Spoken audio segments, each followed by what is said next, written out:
Hey, it's Wilgert again, and today we're going to talk about functions. Why would we use them?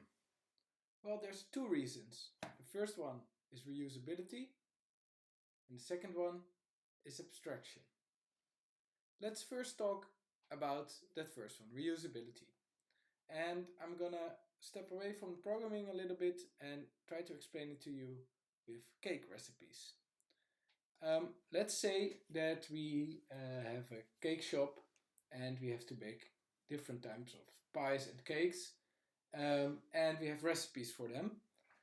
And here I have put down two, but let's say we have 10 recipes um, for our cake shop, and they consist of several steps, and some of those steps are actually the same. So these steps are the same for the apple pie and the chocolate cake, and then comes some steps that are specific for the apple pie, like slicing the apples or melting the chocolate.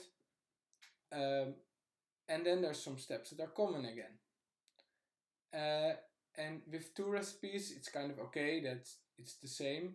But let's say you have 10 of these and you want to add a step here, like put on your gloves. In these times of Corona, it's very important to be hygienic, and let's put on some gloves and actually do that first. And so we put that on top. So now you see already that I have to do that twice in two different locations. And let's say we have 10 recipes, then it becomes kind of a lot of work. So what we could do is put these things that are common in a separate recipe, and then just put on top of this recipe and on top of this recipe, hey, do the prepare recipe first. So let's do that. We create a prepare recipe, call it prepare, and then we put all the steps that are in the prepare recipe. We put it here in prepare. Oh, now my formatting is broken. Let's fix that. This. Okay. And then we say here, let's call prepare.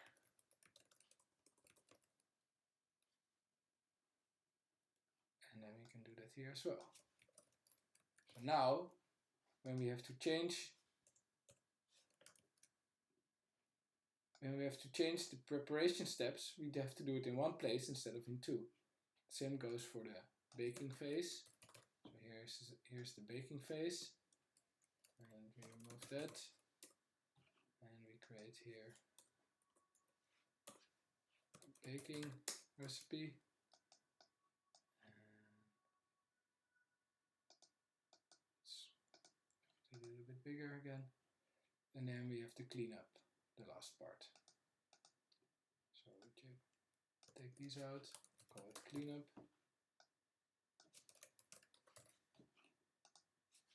and put here those steps.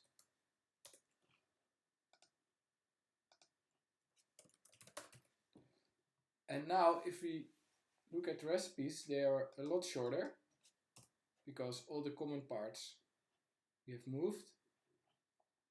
And if we want to change any of these steps, we can do it in one place. So yeah, that's reusability. You can reuse these steps now in multiple recipes. Then the second part, or the second reason for using functions, it's abstraction. That doesn't really apply well to recipes, so let's move back to code.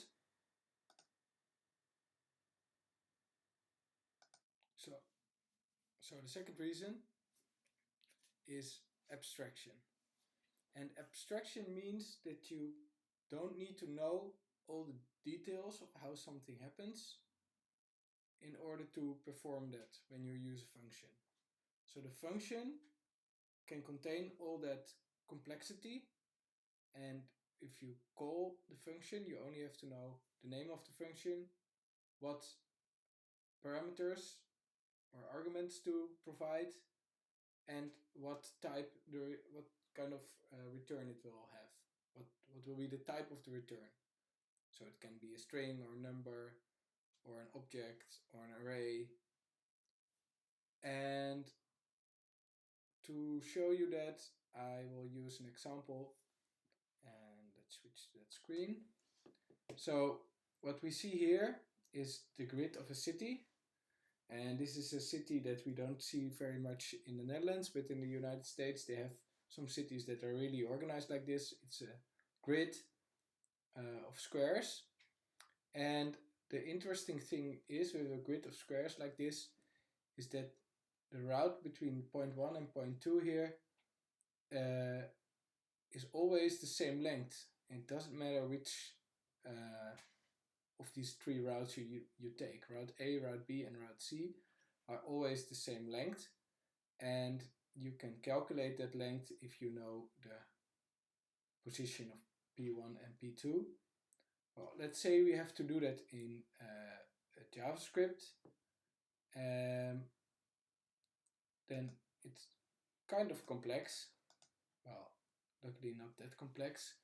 Let's say we have this function, and we call this distance, it's called the Manhattan distance. So let's call our function Manhattan distance. Manhattan distance, because Manhattan is the part of New York that is organized in a grid like this, like in the picture. And the Manhattan distance takes 2 points, point 1 and point 2. And those 2 points will both have an x and a y coordinate. Well, now we have to look up how to create this Manhattan distance. Let's see. Google tells us here, if you now look at images, they say, okay, here, well, this is too complex math for me. Let's just find somebody who created it already in JavaScript. JavaScript, there we go. And here we have almost what we want. So I just copy this, put it inside my function here, and here we do x1, x2. Well, actually we have p1, so we have p1.x minus p2.x, and let's return this. Then we have p1.y, p2.y. So this function should return the Manhattan distance between 2 points. Let's try it out. Manhattan distance, and then we give it an object, or we give it 2 objects. First object, we have x0, i4. Well, actually, let's try to use the example of the image. Let's go back to this image. So if we say that this point here is 0, 0, so this is the x-axis from 0 to 1, 2, 3, 4, 5, 6, 7, 8, 9. And then this point is 9.9. Because probably this was 9, 1, 2, 3, 4, 5, 6, 7, 8, 9. So this point is 9.9, and this point is 0.0. Well, let's put that in.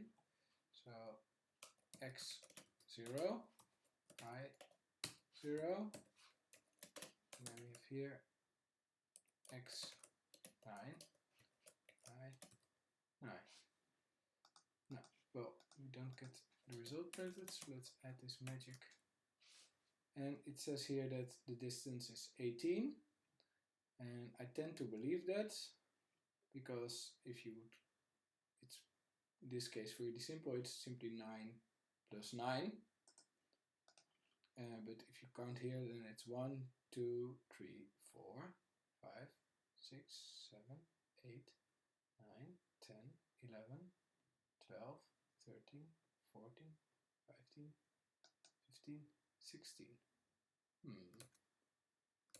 Did I miss one? 1, 2, 3, 4, 5, 6, 7, 8, 9, 10, 11, 12, 13, 14, 15, 16. Must be an error in my... So this point must be 8.8 then, instead of 9.9. And it will probably be correct. Yes. Yeah, so this is 8. It's not 9 by 9. This grid is not 9 by 9, but the grid is 8 by 8. That makes sense. So now I've kind of hidden this complexity that it uses math.absolute. We don't need to know what that means. It does some calculation with minus and plus. And we can just call this method from anywhere in our code and get the correct Manhattan distance for any 2 points that we put in. So you hide this complexity from the rest of your program, and you don't need to think about it anymore. So that was reason 2 for using functions, and I hope it helps you out.